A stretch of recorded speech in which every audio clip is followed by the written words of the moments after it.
Welcome back to my channel. This is Nib TV again. So ngayon meron na naman ako itatry na i-repair.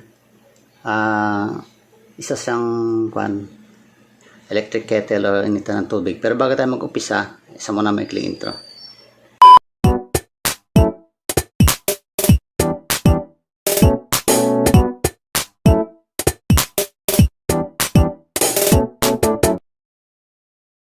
So ito siya. Okay, dati ko na itong inayos. Bali ang issue nito dati switch, okay naman. Napalitan na. Ngayon, after ilang months na siguro yun, hindi na naman daw siya umiinit. So meaning may diferensya na naman. So tignan nga natin. Check natin. Ito guys, sasaksak ka. Ayan. Ayan. So wala. Bagay talagang pundi na to. Pero dapat iinit yan, tutunog yan. So wala talaga, no? Okay. Check natin yung kanyang cord. Tester. Ayan, para makita natin kung talaga may lumalabas talagang 220 rito. Lagay natin sa voltage. Ayan. Okay. Check natin. Saan ba yung terminal niya? Hindi ko ayun. Tsaka ito. Kita niyo ba guys? Teka, natakpan ko ata. Ayan.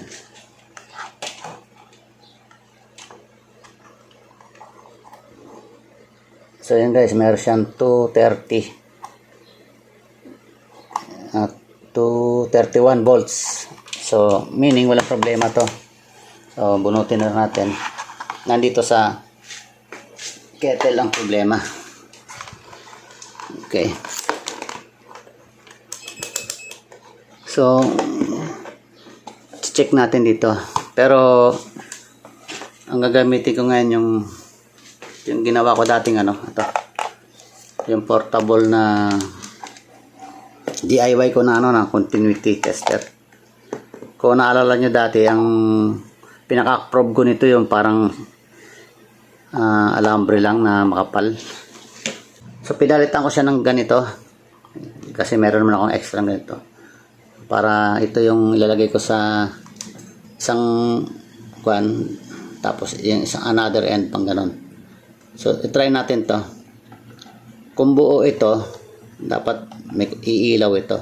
Halimbawa ito, no, parehas may continuity iilaw, di ba? Pero dapat pag nilagay na ito sa pangalawa, iilaw din dapat to. Wala. Balik rin natin. Wala rin. Ayan, ayan, continuity. So wala. Maaring switch. Tingnan natin. Ayan guys. So ngayon naka-off siya, di ba? I-on natin. Ayan. Kung buo yung kanyang switch, dapat iilaw yan. Wala rin. Okay naman yung ating tester. Dapat iilaw. So buksan natin. So ito guys, very handy and useful to. Basta mga continuity test. Nagamit ko na ito guys sa pagdadiagnose sa mga electric fan. Kahit sa mga piyesa ng mga electronic parts, nagagamit ko to. Pan-test ng mga capacitor, mga continuity lang naman ng ito, pinaka-principle. So buksan natin to.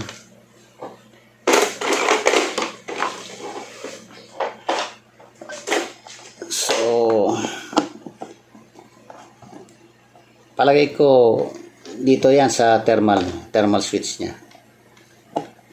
Kasi ang ito yung operating switch na rito, bagong palit yan Maaring dito sa ito yung check natin.